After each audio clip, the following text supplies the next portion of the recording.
Саламатсыздарбы, урматтуу телекөрүүчүлөр.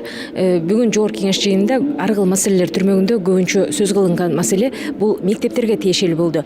Андагы курулушу аягына чыкпай жаткан мектептердин суроолоруна кайрылган депутаттардын бири Автандил Кулбараков.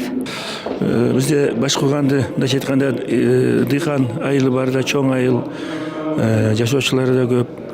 Ушу мектеп кирген эле 14-жылдан бери башталып эмдигиче бүтө элек да. Болгону биринчи этаждын стенасы, анан спорт залдын стеналары эле болгон. А мектепте болсо мектеп көйгөйү, садик көйгөйү аябай чоң маселе болуп атат да. Ошо эртерээк бүтүрүп берсе, мисалы өкмөт жакшылап чыгынып туруп, быйылкы эмеге кошуп, ушул айылдын эки маселесин бирдей чечип калып атабыз да. Мектеп маселесин дагы, бала бакча маселесин дагы. Өзүңөр элестетип көргүлө. Ушу бала бакчага бара турган бала бакчага балдардын ордуна азыр 1-класстан 4-класстын балдары барып окуп атышат. 259 бала деп эсептеп беришти. Аларга мектепке келип калса, жана 150 кезекте турган 150 бала бакчага келет эле да, андан кийин дагы балдар чоңоюп атат да, төрөлүп атат улам. Бала бакчабыз да кенен болот эле да, мектебибиз да жакшы болот эле. Суранып кетет элем да. Өкмөттөн дагы, президенттен дагы ушул башталган иштерди аягына чыгарып берсе, эл үчүн чоң ийгилик болот эле да. Курулуштун башталган бир топ болуп туруп калды ортодо. 14-жылы башталды атпайбы? 14-жыл башталды, мына быйыл 18-ге кеттим да, айтканда 3 жыл толугу менен болду да. 3 жыл толугу менен болду, 14 миллион сом болгону катарылыптыр.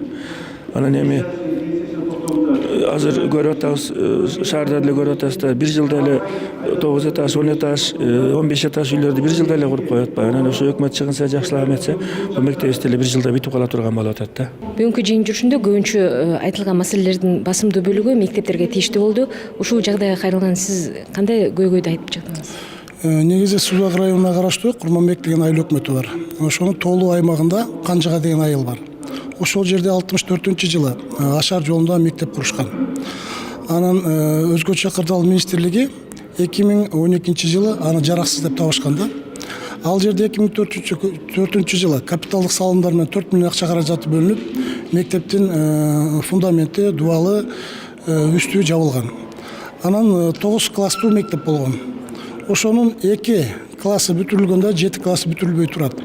2015-жылы дагы 3 миллион акча каражаты каралып, негизи ошо менен толук ушундай бүтүрүлгөн дагы определенный часы бүтпөй калды да. Анткени биз өкмөттө бюджетти бекитип аткан учурда 70%дан жогорку мектептердин баарын быйыл бүтүрүп, андан кийинки мектептерди дагы бүтүрүп кетели деген.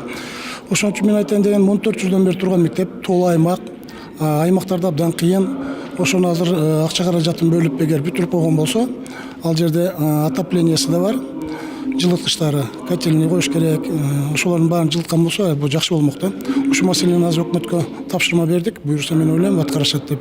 Зиятин Исламович, бүгүнкү ар кыл маселелер түрмөгүндө токтолгон маселеңиз боюнча айтсаңыз. Мен көтөргөн маселе бул мектептин директорлоруна 1 мөөнөткө, анан 5 жылга иштөөгө укуктуу деген шарт түзүп берүү жөнүндө көтөрдүм да. Эмне себептен? Себеби дегенде азыр Кыргызстан боюнча кээ бир жерлерде, мисалга, кээ бир мектептин директорлору бар, 10 жыл, 15 жылга чейин мектептин директору болуп эмгектенип келет да. Анан эми кээ бир учурларда мында карасаң, ошолор өзүнүн ишини ушу өздөрүнүн жеке менчегиндей кылып сезип алган директорлор бар да. Анан кээ бир учурларда ошол өздөрүнүн пенсияга кеткен учурда өзүнүн кызына же болбосо келинине өткөзүп берем деген ойлору дагы болгон, өткөзүп берген дагы директорлорду кездештирсек болот да. Анан айрыкча мына шайлоо мезгилинде ошо көптөгөн директорлор бир партиянын жетекчилери менен же партияда болгон депутаттар менен сүйлөшүп алып, ошолордун кызыкчылыгы үчүн жамааттын баардыгын, мектептин жамааттын баардыгын ошол партияга добуш беришин үгүттөйт да. Анан эгерде ошону укпай койгон болсо, жамааттагы кээ бир мугалимдер аларды кысымдыкка алып, мен иштен кетерем сага деп, же саатын кыскарткан учурлар кездешип, муну көп эле угуп эле жүрөбүз да. Ошондуктан ушундай иштерге бөгөт коюш үчүн бир эле жол бар да. Муну өткөндө ошол министрге, өкмөт башчысына айттым эле, алар туура көрүп биз алмаштырабыз дедилер, бирок андан кийин жаңы өкмөт шайланып калып, жаңы өкмөт башчы келип, жаңы министрлер келип, бул маселе калып кетти да. Ошондуктан мен кайра көтөрдүм. Эгерде ушул өкмөт туура көрө турган болсо, ошо мектептерде дагы тартип болот деген ойду айттым да. Ошондой эле бүгүнкү жыйын жүрүшүндө тамактануучу жайлардын текшерүү тартиби боюнча да сөз болду. Бул маселеге кайрылган депутаттардын бири Махабат Мавлянова. Мамлекет боюнча, Кыргызстан боюнча 163 социалдык стационардык мекеме бар. Бул кар-картаңдар үйү, жетим балдар үйү, мектеп-интернаттар. Бул жакта көбүнчөсү ошол социалдык жактан аярлуу үй бүлөнүн балдары жана ата-энеси такыр жок балдар жана кар-картаңдар жашап турушат да. Мына ошол жака мамлекет тараптан күнүгө 105 сомдон 110 сомдон акча бөлүнөт. Тамагына деп, бир гана тамагына деп. Мына ошол тамагына деп рационду биз санап, ушул акчага эмне келет деп биз рационду меню түзсөк өзүбүз адистерди чакырып абдан эле жакшы, толук кандуу, жогорку деңгээлде тамак менен камсыз болот да. Бирок тилекке каршы мен бир нече жолу барып келдим, ошо кар-картаңдар үйүнө бардым, ымыркайлар үйүнө бардым, жетим балдар үйүнө бардым. Кайсы жака барбайын, ошол жерде иштеген кызматкерлердин ошо уурдап жаткандыгы так ачыктан ачык көрүнүп турат да. Себеби кухняда ошол деңгээлде тамак аштын бар экендиги көрүнбөйт. Сапаттуу тамак аш берилбейт.